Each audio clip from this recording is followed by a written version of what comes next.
Okay. Hi, my name is Cheryl Bradshaw. I write mainstream mystery and a little bit of paranormal, supernatural suspense. I started writing in 2011, been published since probably 2012, 50-something books and counting.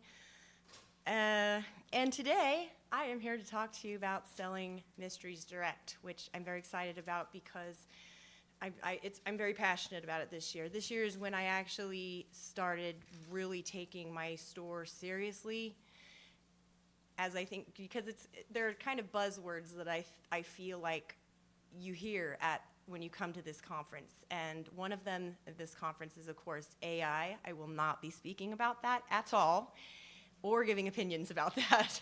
And the other is selling direct, and that to me is a really exciting thing to talk about. And I was supposed to be in a room without a projector, so I will not have a slideshow, but I make a booklet every presentation that I give that has everything I'm pretty much going to tell you in it, and we are going to start passing around that. Thank you, kind sir. And it has a link to BookFunnel, and you can download pretty much the booklet that I made that's going to tell you what I talked about today. So to get started, I always ask questions so I can kind of get to know like my audience and where we're at as far as like how everybody is doing, what you're doing, especially when it comes to direct books. I was started off way up here when I was planning the presentation, and I'm like, I think I need to go back to like where I kind of started. So I'm wondering how many of you have never sold books direct, do not have a way to sell direct, and just have never tried it? Okay, I'm glad I pared it down. How many of you are building a site, whether it's your website or somewhere else like Shopify, where you are going to sell direct? You're working on it, okay? And then how many of you are currently selling direct? Okay, we got a nice mix in here. So when you say sell direct, you mean Yeah, online? I mean like anywhere you're selling online that isn't with like a retailer, like other retail, like you are selling books yourself somewhere, and you are earning your own money, which does not go for royalties anywhere else. It's your money on your site that you set up, wherever that might be. And today I'm going to be heavily centric to Shopify because I love Shopify. And that's where I think that, from my standpoint, that's where you can earn the most money, because there's so many options to like upsell with book bundles and book sets, and that's kind of where the money is. So to start off, why sell direct? So there's a lot of reasons I would say why you should sell direct, including earning a higher profit, so you're not giving away royalty to a retailer. Well, actually, I'm going to back that up a minute. I have had people ask me at this conference if they should stop selling everywhere else and just sell direct. No. You don't. It's like kind of like having irons in the fire. Like, you don't need to take all the irons out and just put it into one. I'm saying, and this has nothing to do with advertising. I'm not saying like don't advertise just to one, but keep your books, if they're wide, keep them wide. Just the store is another way that you can make money. It's another way to like expand your reach, bring in new readers who've never read you. Also selling direct, you have control over your store, wherever that might be. You're setting it up, you're doing what you want with it, and there are endless things that you can do to control how your stuff looks on there, how you're selling to there, like who, managing your customers. So and going into that, gathering customer information so that you can communicate with them. Especially because when you have a store, like let's say on a place like Shopify, and as customers make orders from your store, thank you, you have their email, you have their contact information, you have ways to retarget them. Whereas on a lot of retailer sites, we don't really know, unless they're on our newsletter list. We don't know who's reading our books and what's going on. We don't have any of that private information unless they sign up for our newsletter at some point on the back of the book through whatever channels. When they come onto your store, like on a place like Shopify, you can gather all of their information and then use that if they buy one book to sell them the next book and the next and the next and the next. And I love that. It is obviously an additional revenue stream that is up above and beyond other places that you are currently selling. So it just kind of can magnify what you're already doing. And what I like the most about a site like Shopify is you get paid right away. So you can set up how often you get paid. Do you want that every day? On Shopify, they pay me Monday, Tuesday, Wednesday, Thursday. And then they kind of like take a break on Friday, Saturday, Saturday. I don't know if I set something up wrong or whatever, but I think that's what they do. Then again on Monday, Tuesday, Wednesday, Thursday. It's consistent. I'm putting out money on ad spend. I'm getting it right back right now. I already discussed this, that the thing is you can do a direct store without jeopardizing your relationships with your wonderful other retailers who you are already selling on, who might be doing things for you. You don't have to give that up. It's just in addition, it can go hand in hand. So in talking about, for those of you who have not started a store or who are building a store or are very new to the store, one thing I think is important to talk about is the mindset that you have going into it. I feel like when I was trying to think about how I was going to talk about it today, one thing that's really important to me is to be as honest as I can about the fact that I'm like, woo woo, create a store, but I'm not like, woo woo, you're going to make $1 million next week, so it takes so much time. And it does. It takes time to set it up. It takes time to test it, and then you're going to test it some more, test it some more, test it some more, tweak your page, tweak your page, tweak your page. This works, that doesn't work. But at the end of the day, you're going to have all of this valuable information, and if you just persevere in it, you will keep getting better and better and better and better. I am nowhere near where I want to be right now, but I am hurdles away from where I was even a year ago. And that is just me going, okay, great, this week was really bad. That doesn't mean I need to stop my ad. It doesn't mean my ad is broken. It just means this isn't a good week. And it is a whole series of kind of telling yourself just to wait it out before you change something. Because I want to go in and I want to change something right away. Okay, I have not had this kind of sales that I wanted for 2 days in a row. I'm going to change something. It's kind of, you have to give it all its own time, and that's really important for me to get across to all of you. It will take you time to set up your store, take you time to create ads that work for your store. There's a lot of testing that goes into that, and time to figure out how best to be profitable. But it's amazing to me with selling direct how little tiny tweaks can make a difference. Like I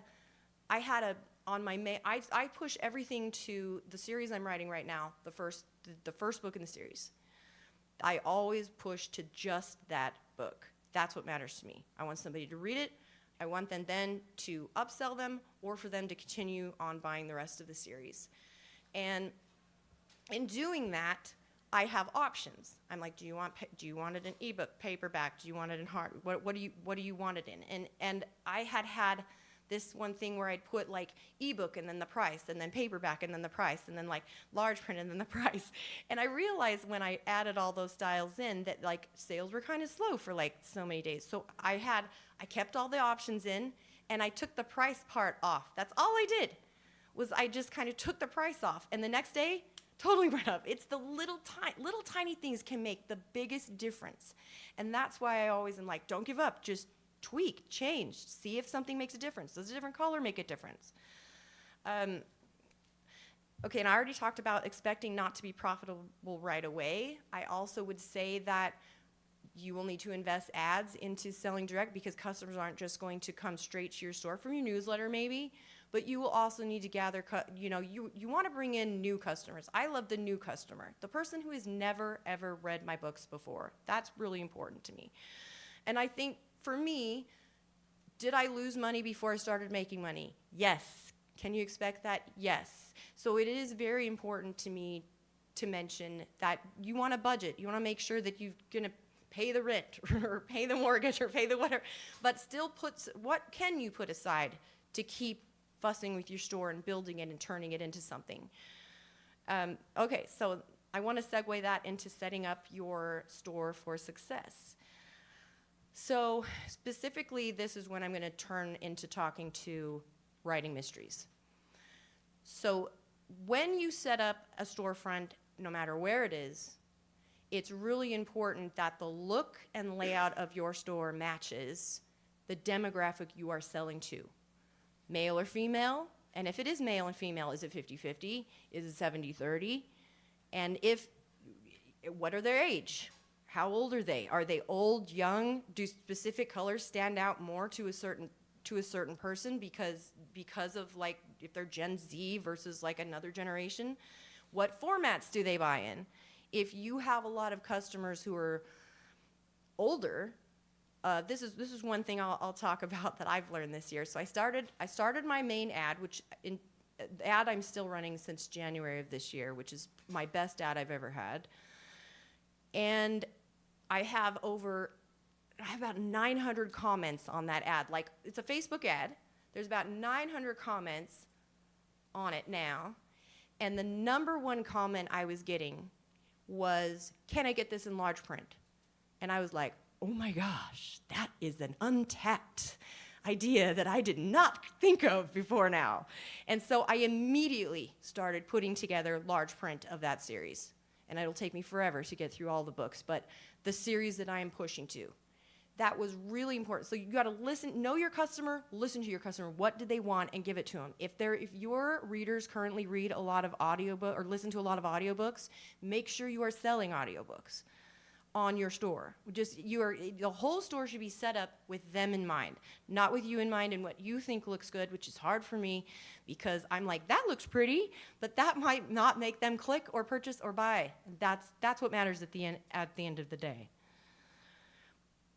So I'd say as far as tips with setting up the store, and I'm going to pause for a minute and say I do want to leave enough time for questions because you guys are all in different phases of whether you have stores or not.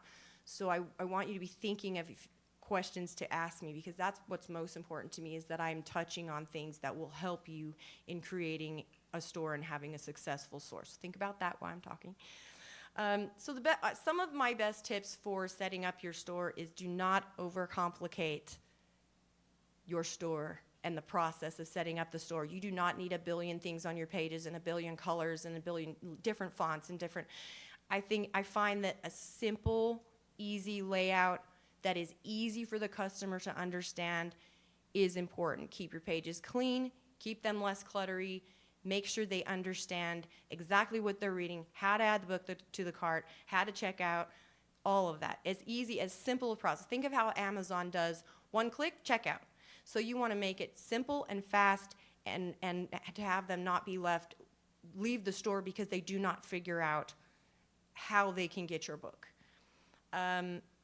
One way I think you have a clean store that is something that is easy for people to look at is to make sure that the things on the page of that source, let's say you've got a main landing page you are sending somebody to, that's what you decide you want to do with maybe your first book or a book set, is that I say you want to keep your graphics same size, same color, same shape, so 1080 by 1080 is what I recommend, and that was recommended to me. and it works. And one thing that I noticed when I first started creating my store that I messed up on too, because there's lots of mistakes and I'm still making them, is that I was building it on my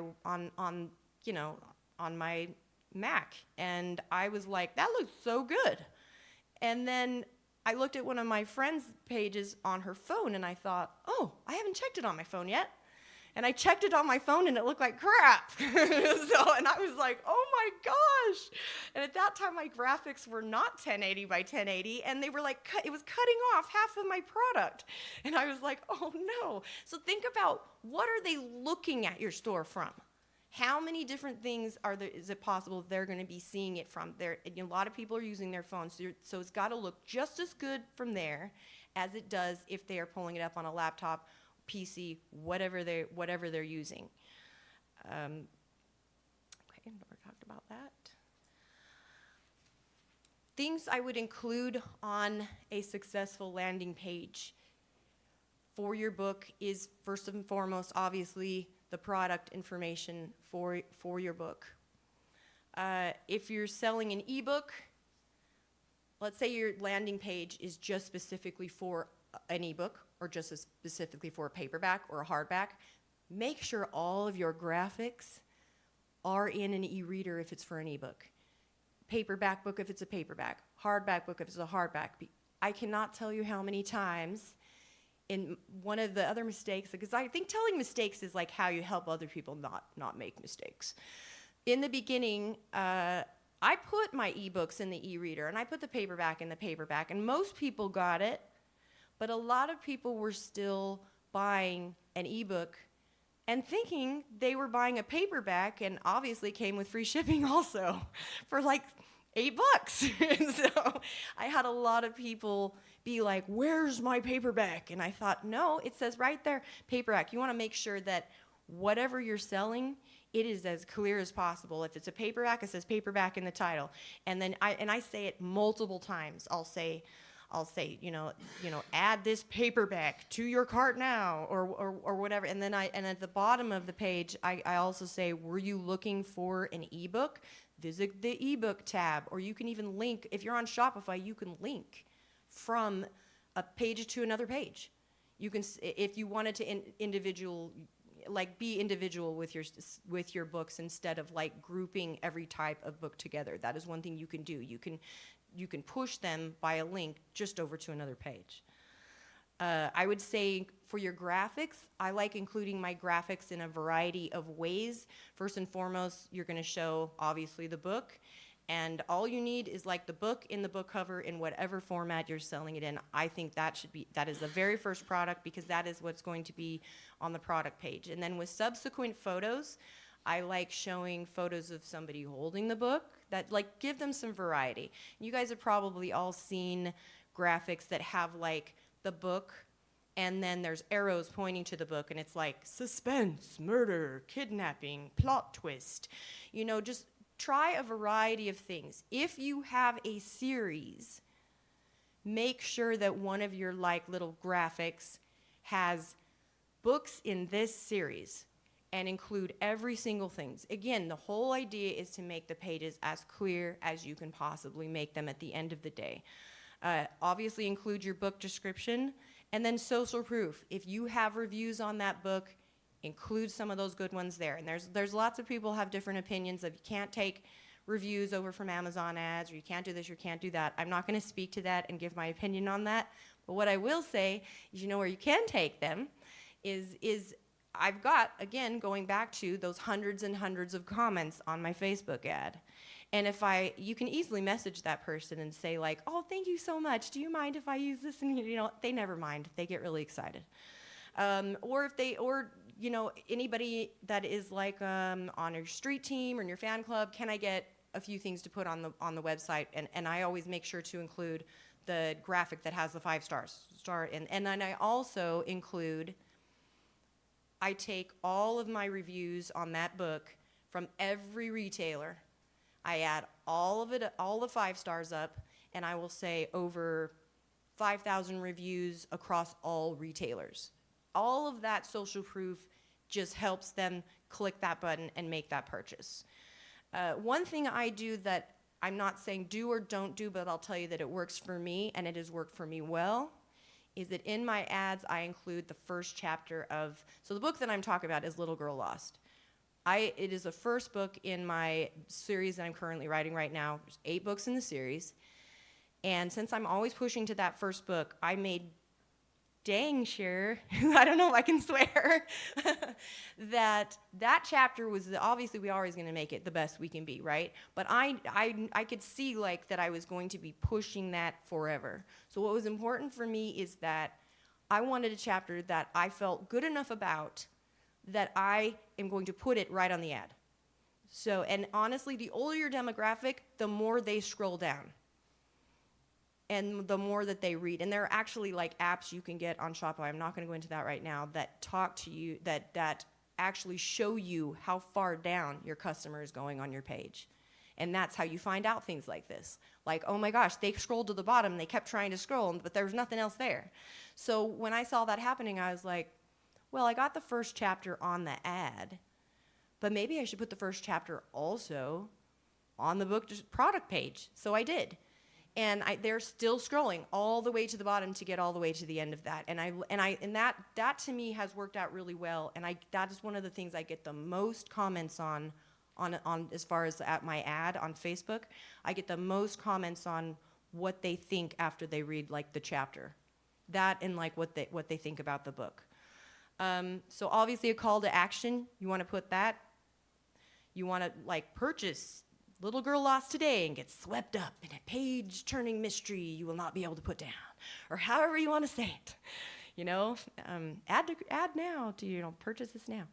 And I would also say, think about, in thinking of your customer demographic, there are lots of ways to pay for things now. There are lots of different sides. There's PayPal and there's Venmo and so think about everything that you're on, and give them as many options as you can give them. I'm like, you want to pay by PayPal because you pay PayPal for everything? Fine. I will give you an option for that because I want you to buy this book bundle or book series. You want to pay with a credit card? Here's a picture of all the credit cards that I accept, which is all of them. You know, so like everything that you can possibly give them. I had a woman message me last month and she was like, well, I only use Cash App. And I was like, what is Cash App? And so she said, but if you use Cash App, I want to buy all the books in this series on paperback. And I was like, I use Cash App now. You know, so I'll put that. I will be like, you know, if is there, you know, anything else I can do to help you with this, or, you know, let me know. Okay, so how much time do I have? Those are like my biggest and best tips. So what I want to do is open it up to questions, and you can come up to the mic, would be cool. I could probably hear you if you don't want to do that. Yeah, that's true. Sorry, thank you for that. Hello. Hello. So help me walk through this. Yes. You set up the Shopify. If it's ebook, if it's a paperback book, how do you fulfill the sale of the paperback book? That's a good question. I fulfill paperbacks. Okay, there are a few different ways. You want the cheapest way is you fulfill it on Amazon direct, and you send it as a gift.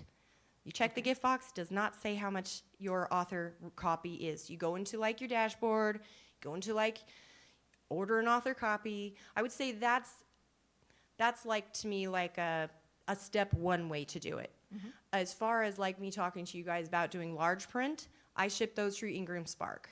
And I feel that they're very fair. But also there's Lulu and Book Vaults, which I have to say because Alex is a friend, and I was like, okay, don't forget the name. But no, they're also great as well. So I would look into all of their different pricing and decide what works for you. And some of them have like minimums, and there's a whole bunch of different ways that you can like print. There's there's authors that are like actually running things where they're actually printing for you, drop shipping for you as well. Okay, thank you. Mm-hmm. I have two really quick questions. First, you said you put your first chapter in your Facebook ad. Okay, and then the second, like, where did you start out? Did you start out in KU, or were you wide to start out, or what's the background there? In the beginning, it was called like KDP Select, I think. It was like It's still that. Yeah. free to, but it was like the very first iteration of before KU ever existed. Okay. And so there was a time that I was just selling there, but I was like baby writer. I think I only did that for a couple of years. When Kindle Unlimited started, I scooted out and I started going wide, because as I started coming to conferences, I started meeting face-to-face with vendors, and there's nothing better that you can do. You guys are all here. You know the value of this when you're walking around and talking to vendors. And me, like everyone I'm talking about, like Book Vault and everything, which is, I'm dialing back a little bit, but they all have tables here, and that's how you can figure out their shipping costs and stuff. But that is, to me, because you can be wide and you can still sell direct on a store. There's a little bit of a gray area there if you're in Kindle Unlimited. Yeah. I was just for wondering ebooks. you specifically, but Yeah, I don't. I have been wide for probably 8 years. Yeah. I also have two questions. First of all, how do you deal with taxes? I know that PayHip and I don't think Shopify will, do sales tax. Shopify for you. absolutely does sales tax, and you can set that up yourself. And there's actually apps on Shopify that will do it for you. Oh, what is the name of it? If you write me, I can get you back. I can't. That's good. 'Cause The name is not come. TaxJar. All That's right. what. Okay, it came to me. TaxJar is a very. I think you pay so much. You pay so much a month, and it keeps track. But again, every state has like how many you can sell before you have to. There's lots of weird rules, and it's still kind of a gray area. But TaxJar is absolutely, to me, like the best thing on Shopify for you to do taxes with. If you are wanting to go a route that's simple and easy, and you're wanting to sell, like drop ship your paperbacks directly from Amazon, they charge tax. So just think about that when you're pricing your book. It's already, I mean, you're going to pay for it, but they're paying for it. So then with that, I don't need to count that. But also, I will say on Ingram Spark, where I do large print, if you decide you want to go that route, they charge tax as well. So they take care of that for you too. It just depends on if you're going to keep them books at your house and sell them yourself, and ship them yourself. That's when you'd want to use an app like TaxJar, All right. because it sorts taxes for you by state. Second question, I'm on PayHip right now, but it doesn't have, I don't think it has a lot of the integrations that you were talking about. Do you recommend certain ways to, if you want to go to a different vendor like Shopify, do you know of ways that can be easily done rather than having to rebuild your entire store? When you said like didn't have options, I'm talking about, you mean like maybe PayPal or? For example, you were talking about the landing page where you put all the chapter thing in, and there's also no, you don't have a page where you can click on a tab for ebook and click on a tab for paperback and click on a tab for hardback or audio. They have to be on separate pages. So I'm thinking I probably want to move to Shopify, but You do. yeah, but yes, but I also don't want to start from I know. scratch. Thanks. I started out selling on my website, and I was the same way. I'm like, this took like forever to put up. I'm just telling you right now, there is no place I have ever dealt with where you can sell your books that has so many ways of upselling. And if we end up having extra time, I'll talk about that too. Then Shopify. Shopify makes it as easy as they can for you. If there's something you want, there's an app for that. Like, for example, I do have some older ladies that sometimes will buy a book of mine and then say they never got it. And so then sometimes it goes into this weird like period where they might give you they might give you the money, or they'll charge you and they'll side with them or whatever. It's not really worth my time. But there's a free app called Fraud Filter on Shopify. And when they do that to you, you can add them to that, and they can never buy anything from your store again. So Shopify does have paid ads, and some of them are paid different things that you can use, but there's a lot of free stuff too. It just depends on what you need for your store. Hi. Hi, sounds like you have some long-standing Facebook ads, so a bit of a different question for you. Yeah. How do you deal with creative ad fatigue? Well, my ads that do the best for this particular series that I'm talking about today is it's kind of more, and this is an interesting thing I talked about last year too. If you're doing ads to different countries, every country will like something different. So here, like, I know that I get the most clicks on a mother-daughter, like a young daughter, because it's a little girl lost, so obviously she gets kidnapped. And it's fine, she's fine. But so after testing all different kinds of graphics for that, I'm still gonna run into ad fatigue on my most favorite ads that consistently do well over time. But then I just go and I find something similar to that, or even taking that ad that had ad fatigue with the graphic and making it black and white if it's color, or color if it's black and white. Even little tiny changes, it'll like clear out the ad fatigue for it. Does that make sense? That clears out all the social proof in the ad too, though, doesn't it? Well, it used to, but as I've been going and making certain changes, they are starting to, according to my rep anyway, I have not lost it lately. And he said they are trying to make it to where you do not have to like, as long as you don't scrap the ad and you're just maybe adding another graphic into that ad, you're starting all over if you're adding like a brand new graphic. But if you replace the graphic, they're trying to make it so that it doesn't clear out all your comments. That's like honestly the hardest thing, because when you have 600 comments, 800 comments on something, you never want to turn it off, no matter how expensive it gets, because it's social proof. You can't get any other way. Have you tried open targeting too for your Shopify store? What do you mean by that specifically? That's where you just like say the country and you don't do any interest targeting or anything. I took a course, and he was here, but he ducked out. I was like, you cannot stay here, you know, like, because he's the one who taught me a lot of what I know, him and a couple of others. But I find that there's just so many ways to do it and make it a success, you know. And I find if you're talking about specifically targeting different countries, only do one country at a time. I'm not sure if that's exactly what you were asking me, but don't do more than one country at a time. And if you're on Shopify, that is heavily like US centric. If you're going to start selling books outside of the US, you just need to make sure you understand what that country's requirements are, as far as, because then you're getting into VAT and all that other stuff. Some countries are a piece of cake and some countries are not. I live in Australia, even though I'm from the US, but I only push to Shopify ebooks, not paperbacks. It's just a hassle and it's really expensive. I've been put off a little bit by how much work it is to set up the store. So how do you handle that? If there's no way to like port over all the graphics and content from your website.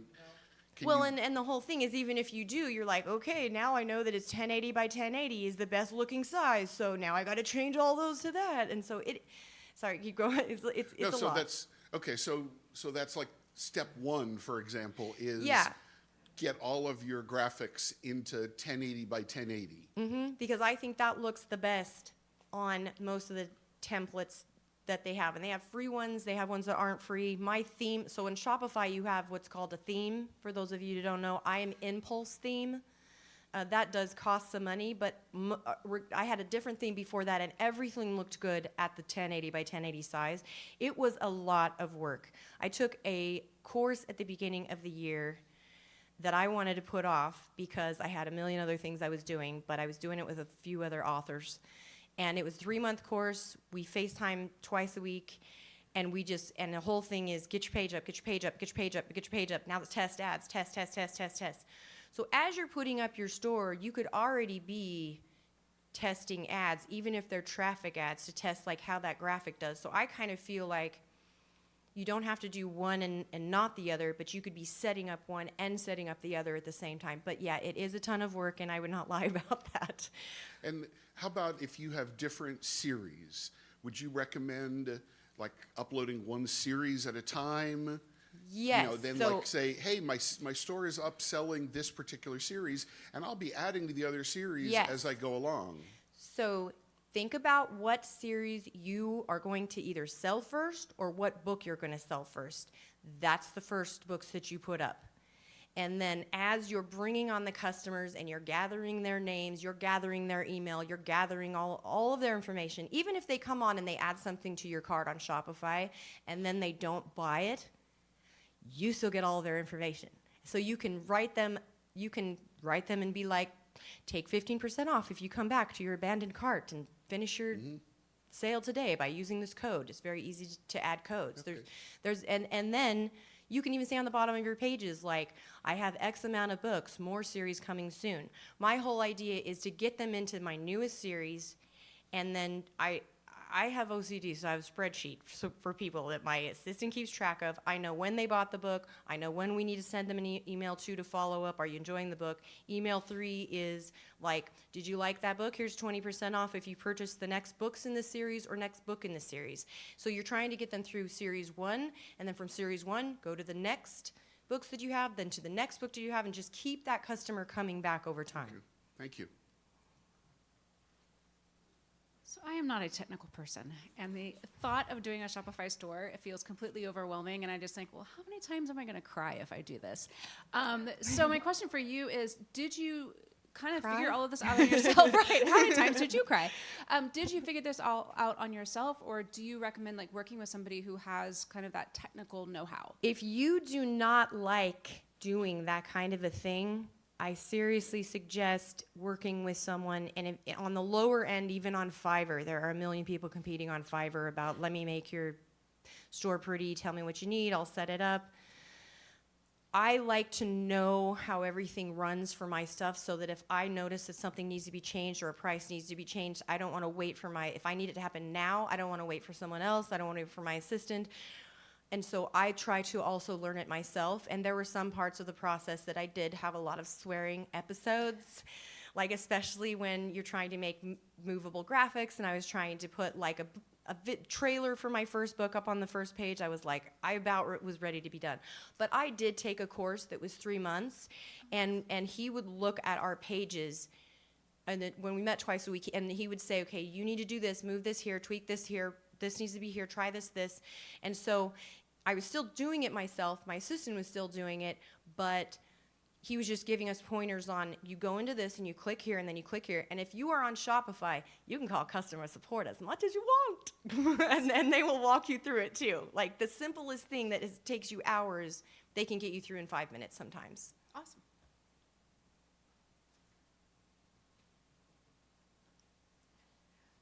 So the great big they are always telling you that mystery readers are, older, especially cozy mystery or amateur sleuth mystery. Did you have any difficulty, or did it take a long time for you to train your readers to go and buy directly from you? And what have you seen in trends with that for mysteries? Okay, that's a great question. Thank you. I thought it was going to be a piece of cake to get my main followers on my newsletter that I've been cultivating for 10 years to just go to the store. I was like, I will sell you paperbacks for less than anywhere else if you just go to the store. And stuff like that. They did not want to go to the store. So I was like, how do I fix this? So I'll tell you real quick with existing customers and with new customers. So I gave up with the existing, I kind of gave up the idea of just trying to push them with no incentive. So my incentive now is, do you want the book 2 months before it comes out on other retailers or a month before it comes out? You can only get that in the store. And the other thing that I do is I'll say, I'm going to do this giveaway that goes with maybe like whatever new book is coming out if they've read all the others, and this is we're only going to do the giveaway for people who purchase in the store. And I still do other stuff if they purchase other ways, but that is a way I'm noticing that as the months go by, they're starting to come over. Now, with everyone else, especially with your ads, you are just focusing on new people. Like new people who've never read you, that you want to get in there and read everything you've got. Go ahead. Well, first of all, before I came to this conference, direct sales to me was getting my body out in front of the public and selling books manually. And I didn't want to do that just like anybody else doesn't either. Which I'm very good at. I sold books last Saturday, the Saturday before I'm selling books this coming Saturday. But what font size qualifies as large print? Minimum, I think, of 14. It's something like 14 to 18. I think 16 is a really good safe size. And just know that readers of large print know that it's going to cost a lot more money. So don't be afraid of that. Your book is going to exponentially get bigger and be a lot more to print. I feel like it's still very fair pricing on Ingram Spark. And just know that if you especially have readers that are an older demographic, a lot of them have the money to pay for that, and they will pay it because they're just so happy that you have it in large print. And I don't know why it took me 10 years to realize that, because I never hardly had emails about it. But for whatever reason, all of my ads are targeting women who want large print. It kind of started with a few people asking, and then it snowballed. Because with your ads, the algorithm is going to keep pushing to people like the kind of people who have already bought your book, and so I think that's how it snowballed. It was just like I had one person that was like, do you have large print? And then all of a sudden it was like large print, large print, large print, large print. And I thought, I had more people ask me in 2 months than in 10 years if I had large print. And so I was like, that's next. I tabbed my assistant. I was like, scrap everything you're doing. We're getting this up right now. And one other thing that I would say, your ads that go there, I would suggest purchase ads, not traffic ads. I didn't really want to make this about ads, but really quick before we end, I will add that you want to do ads that are for purchase, not for traffic. It doesn't work well with Shopify, and they are expensive. So once you get into Shopify, there is an app called Bold Upsell. Everybody should write that down. And it is very, very easy to bundle your books together on this app. What you want to do is woo them in with one book and then push them. When they add it to their cart, you can have a little pop-up box that comes up that says, add the next 3 in the series or 5 or whatever and save 20%. Like, ooh, or add the next 6 and get free shipping plus 20% off. Because your purchase price on Facebook is going to be a lot, and it scared me to death when I first did it. And I was like, "What do you mean it's like $20 per purchase? I have this book is only this amount of money. That doesn't cover my ad." But what you're wanting to do is bring everybody in at all. Some people they're only going to buy a paperback. Some people are only going to buy an ebook. Some people are going to buy that whole set then and there. Never read you, done. And then the average you want to be profitable for you. And you can do that through Bold Upsell. You can stack your series. 46 seconds, 2 minutes after, 3 minutes after that. Okay, go. Yeah, it's a question as far as direct fulfillment with print. I've noticed like Ingram, Spark, and Lightning Sources shipping costs have gone through the roof. Because I've been ordering like 2 cases of books I ordered from Amazon. The books are maybe $5 to print, and the shipping was $16, say. Exact same books, the print price was comparable. In Ingram Spark, their shipping was $37, and Lightning Source went at $72 for the exact same thing. Yeah, I can't speak to Lightning Source because I have never used them, but I will say at this conference, I have we've had lunch with Ingram Spark. We've met with Book Vaults. We haven't met with Lulu yet, but we met with them last year, and they are working really, really hard on trying to figure out how to bring costs down. That is something they are aware of. They are aware it's bothering people, and they also are aware that, did you know you can drop ship from Amazon and the shipping is cheaper than if you took it to UPS or USPS Media Mail. Amazon is cheaper. Yeah, that is something that's just started happening. Yeah, I was using, like, to fulfill orders, I would do author orders and just drop ship it directly to people because I don't want to sit at home handling and packaging books. But yeah, that's what I was wondering what you're doing. What we're hearing from what they've been telling us this week is that they're really, really trying hard to figure out where they can cut costs and bring costs down so that more people will be willing to give them a shot. So fingers crossed on that. I'm like, you got to bring it down because like I need it to be here for me not to do it this other way. Yeah, it's literally caused me to abandon black and white on Ingram. Some of the prices on some of the vendors that like give me anxiety. Yeah. But I know that they are really trying hard to get those costs in a reasonable way for everybody. Okay, we good? All right, thank you guys so much for coming. I hope you learned something. Download the booklet.